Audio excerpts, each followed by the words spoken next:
PHC ಇದೆಯಲ್ಲ, ಏನಿದು ಕತೆ? ಹರ್ಷಗುಪ್ತಾ ಡಿಪಾರ್ಟ್ಮೆಂಟ್ ತುಂಬಾ ನೀಟಾಗಿ ಕ್ಲೀನ್ ಮಾಡ್ತಿದ್ದಾರೆ ಅಂತ ಅಂದ್ಬಿಟ್ಟು ಫ್ರೀ ಹ್ಯಾಂಡ್ ಕೊಟ್ಬಿಟ್ಟು ದಿನೇಶ್ ಗುಂಡೂರಾವ್ ಅಲ್ಲಿ ಇಲ್ಲಿ ಸರ್ಕಾರ ಬಿದ್ದೋಗಲ್ಲ, ಉಳಿಯುತ್ತೆ, ಏನೂ ಆಗಲ್ಲ, ಕುರ್ಚಿ ಖಾಲಿ ಇಲ್ಲ, ಇಂಥವ್ ಮಾತಾಡ್ಕೊಂಡು ಓಡಾಡ್ಕೊಂಡು ಬಹಳ ರಿಲ್ಯಾಕ್ಸ್ ಆಗೋರೆ ಹರ್ಷಗುಪ್ತಾ ಅವ್ರ ಕೈ ಕೊಟ್ಬಿಟ್ಟು. ಬರೀ ರಜಾ ಕೊಡ್ತಾರಂತೆ, ಸಂಬಳ ಕೊಡಲ್ವಂತೆ, ಫೀಸ್ ಕಟ್ಟಲ್ವಂತೆ, ಆದ್ರೆ 10 ವರ್ಷ ಬಾಂಡ್ ಬರ್ಕೊಡ್ಬೇಕಂತೆ. ಇದರಲ್ಲಿ ಡಾಕ್ಟರ್ಗಳ್ದು ಎಷ್ಟು ಪರ್ಸೆಂಟೇಜ್ ಪಾತ್ರ ಇದೆ, ಅಥವಾ ಅವ್ರದ್ದೇನಾದ್ರೂ ಹಿಂದೆ ಏನಾದ್ರು?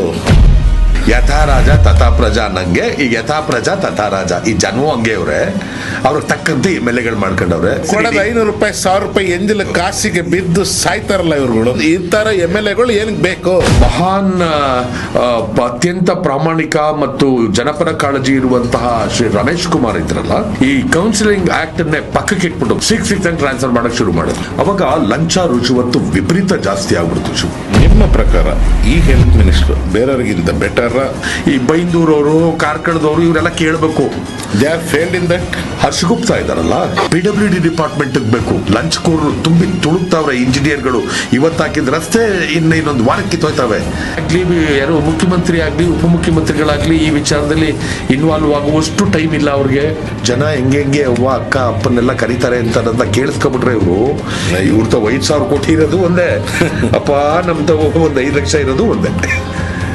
ನಾವೇ ಪುಣ್ಯವಂತರು. ಯಾವ್ದಾದ್ರು ಕ್ರಮ ತಗೋಬೇಕು ಅಂದ್ರೆ ಹಿಂದೆ ಅವ್ರ ಕೆಳಗಡೆ ಅಧಿಕಾರಿಗಳು ಇರ್ತಾರಲ್ಲ, they are the misguiders. One fine day will come, the day will come. ಯಾರನ್ನ ಈ MLA-ಗಳನ್ನೆಲ್ಲ ಅಟ್ಟಾಡ್ಸೋ ದಿನ ಬರುತ್ತೆ.